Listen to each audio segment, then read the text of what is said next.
Just a week away from the next government jobs report, it's another data point the Fed will consider as members start looking at when to ease up on their unprecedented pandemic-era support for the economy. In the Wall Street Journal, our next guest is asking a question many on Wall Street might be positing. Who's in charge of inflation these days? Or perhaps, better stated, who's to blame?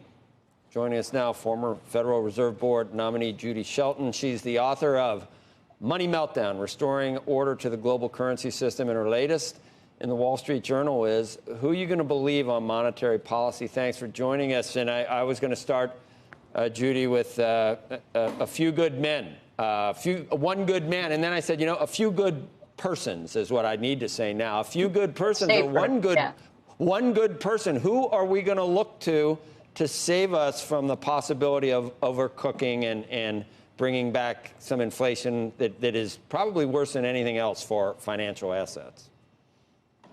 Well, the likely candidates for that position would start on the fiscal side with a responsible Congress. And we would hope that people would start talking again about the need for a balanced budget. It seems pretty far-fetched at this point. But if you look at who is officially charged with responsibility for stable prices, then, of course, that would be the Federal Reserve, and Chair Jerome Powell would be taking that responsibility. The problem is the definition of stable prices has turned into stable inflation with a 2% target. That's kind of an oxymoron in itself. But even more, the Fed now says that they are aiming for moderately higher than 2% inflation for some time until they make substantial progress toward their goals. None of those terms are defined with any specificity. So much for forward guidance. We were talking about how many mandates the Fed can handle, and it's supposed to be a dual mandate. Now, there's 7.8 million people that are still not back to work. So the Fed, do you think that they're laser focused on that to the exclusion of the other mandate, or do you think they have time to handle the other mandate? But it seems like they're only a single mandate that's entity at this point. It does seem like that. And the irony is we're now going back to this Phillips curve mentality that you sacrifice one for the other. It was Paul Volcker who said that stable prices give you the foundation to maximize employment. So it really shouldn't be seen as a trade-off. And the scariest thing that you point out, Judy, and this is something we've talked to Druckenmiller about a lot, is that the Fed can be co-opted by the people in charge of the fiscal situation, by Congress, by the president, to enable them to do things that they really shouldn't be doing, that aren't wise. And in the past, maybe it was the Fed who would have stepped in and said enough is enough. But at this point, they're enabling all of this spending by buying the bonds that are used to pay for the spending. So there's no governor.